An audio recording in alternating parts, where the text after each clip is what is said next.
বন্ধুরা বড়ইগুলো এই দেখেন ধুয়ে দিয়েছিলাম, ধুয়ে যে শুকায় নিয়ে এই দেখেন আমি বাছছি। এই বোটাটা ফেলে দিতে হবে, বুঝছেন? এই বোটাটা ফেলে দিতে হবে, যে বোটাটা না হলে একটু করে ফাটিয়ে দেবে। তাই দেখেন এইভাবে আমার সম্পূর্ণ বড়ই কিন্তু আমার এরকম করে নিয়ে লাগবে। এই যে বোটাটা কিন্তু ফেলতেই হবে। হ্যাঁ, অনেকে বোটা শুদ্ধ দিয়ে দেয়, কিন্তু খাওয়ার সময় গালে বাঁধলে ওটা ভালো লাগে না। সামান্য করে করে মুখের দ্বারা এই যে বোটাটা ফেলবেন, ফেলে সামান্য করে করে একটুখানি ফাটিয়ে দেবেন, যাতে চিনি বা গুড়ের রসটা ভিতরে যায়। তাহলে এই দেখেন এইভাবে আমি পুরো বড়ইগুলো, যেইভাবে পুরো বড়ইগুলো আমি বোটা ছাড়িয়ে নিয়ে আসি। তাহলে এই দেখেন বন্ধুরা, একটু একটু ফাটিয়ে নিয়েছি, সামান্য, বেশি না। বোটাটা ফেলে এইভাবে এই যে এবার আমি তাহলে চলে যাব আমি আচারটা কিভাবে তৈরি করব। তাহলে আমি এবার চলুন আমি রান্নাঘরে কড়ার কাছে যাই। আমি আচারটার কাছে চলে আসলাম। এই দেখেন আমি এই যে কোলগুলো নিয়ে আসলাম, আর এদিকে চিনির বাটি, আর এতে যে মশলাগুলো লাগবে এই দেখেন শুকনো মরিচ নিয়েছি কয়েকটা, 7-8টা, একটু ধনে, একটু মৌরি, সামান্য একটু মেথি। আমি এই মশলাগুলো আমি ভেজে নেব। এই কড়াইতে আমি এইভাবে টেলে নিয়ে তারপর আমি করবো। কড়াইতে মশলাগুলো আমি কাঠখোলায় এইভাবে টেলে দেবো। শুকনো মরিচটা দিলে এখানে এতে সুন্দর ফ্লেভার আসে। এই ধনে, মেথি আর মৌরি দিলে আলাদা আচারে একটা স্বাদ আসে। পাঁচফোড়ন গুঁড়ো করে দিলে ওর সঙ্গে জিরে থাকে, ওর সঙ্গে রাঁধুনি থাকে। তো আমি পাঁচফোড়নটা আমরা সাধারণ আচারে দিই না, আমরা কুলের আচারে এই মশলাগুলো নিয়ে দিয়ে থাকি। তো আমি এই মশলাটা আমি টেলে নিই। তাহলে আমি মেথি, মৌরি আর ধনে এটাও আমি ছেড়ে দিলাম। এটা একটু টেলে নেবো, বেশি পোড়া পোড়া করে টালবেন না কখনো, তাহলে মশলার ঘ্রাণটা নষ্ট হয়ে যায়। এটা কোনো তেলের ব্যবহার আমি করবো না, শুধু চিনি দিয়ে করবো। মশলাগুলো আমি ফুটছে,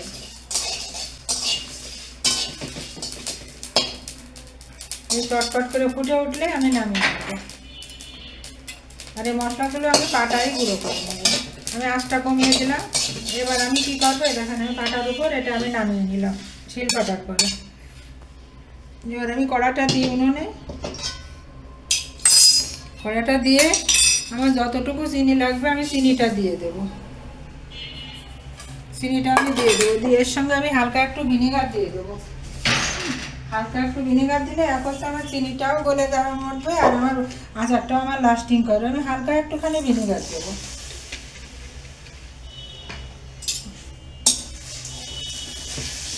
অল্প আছে আমি চিনিটা গলিয়ে নেব, গলিয়ে নিয়ে তারপর আমি কুলটা দেবো।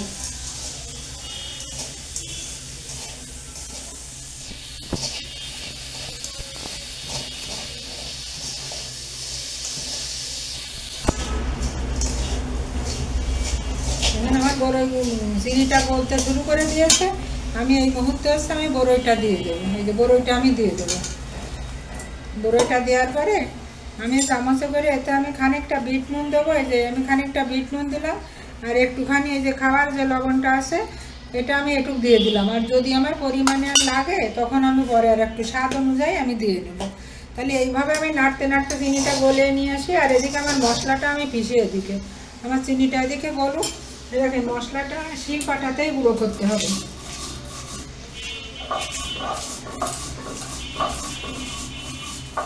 এটা হবে কি, মশলাগুলো একটু দাঁতের উপর পড়বে, সুন্দর ফ্লেভার বেরোবে, ঝালের বিচিগুলো বেশি মিহি করা লাগবে না, একটু ছোবড়া ছোবড়া থাকবে।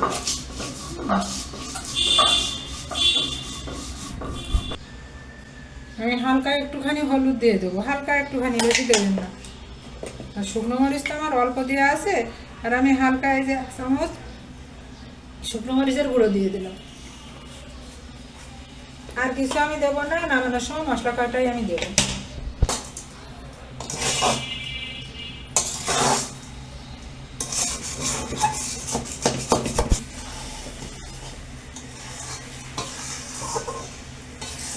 দেখুন এভাবে বেশি ঘুটা যাবে না, ঘুটে গেলে তো ঘুটে যাবে। আর আমি যদি কুলটা বেশি শুকিয়ে ফেলি তাহলে শ্বাস না থাকলে আচার খাওয়ায় মজা হবে না। তাই কুলটার ভিতর বেশ একটু দেখেন কুলটা বেশ টুকা টুকা হয়ে যাবে, কোনোটা একটু ফেটে যাবে, নানান রকম হয়ে যাবে। তো মোটামুটি আস্তে আস্তে আলতো হাতে একটুখানি নাড়তে হবে, যাতে নিচে এই জায়গাটা না পুড়ে ওঠে। এই করে করে আমার মোটামুটি গ্রেভিটা আরও খানিকটা শুকিয়ে ফেলতে হবে। তারপরে নামিয়ে নিয়ে আমি মশলাটা ছড়িয়ে দিয়ে ঠান্ডা হলে গরমে ভরবো।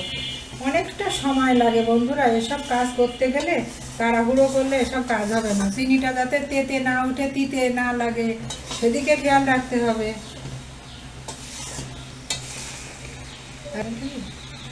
কুল দিয়েও একটা করা যায় বুঝছেন, তেঁতুলের সঙ্গে কুল দিয়ে। কিন্তু তেঁতুল তো এখনো বাজারে উঠে পারিনি, আর ঘরে যে তেঁতুল আছে ওই তেঁতুলগুলো না হচ্ছে আমার অন্য কাজে লাগবে, ওই জন্য আমি করতে পারলাম না।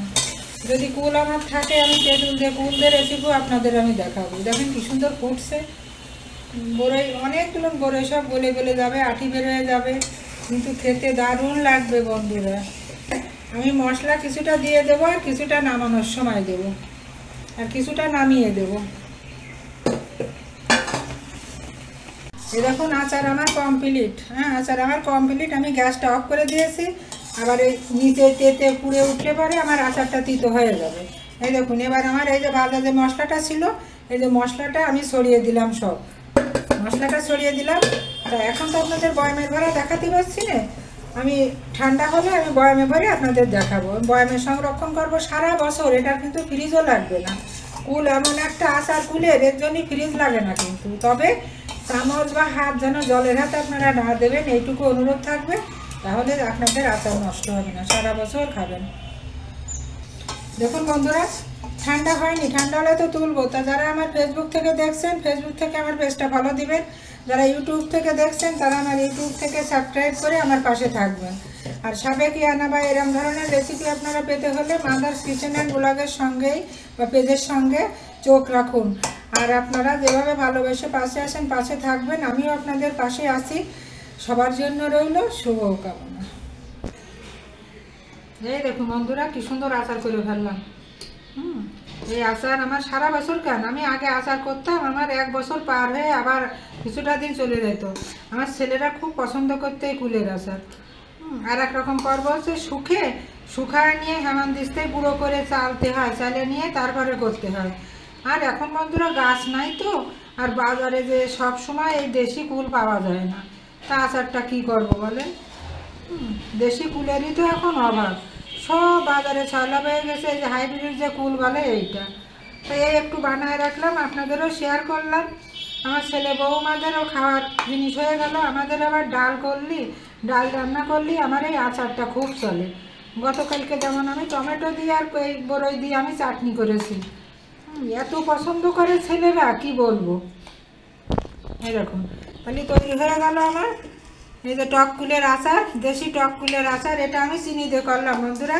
গুড়ের আজকাল অনেক ফাঁকি ঝুঁকি, গুড় আমি কিনতে যাইনি। গুড় আমি কিনতে যাইনি, তা আমার তৈরি হয়ে গেল। এই দেখুন আমার তৈরি হয়ে গেল এই যে কুলের আচার। এইভাবে আপনারা করবেন, আর মজা আছে, ঘরে বসে খাবেন।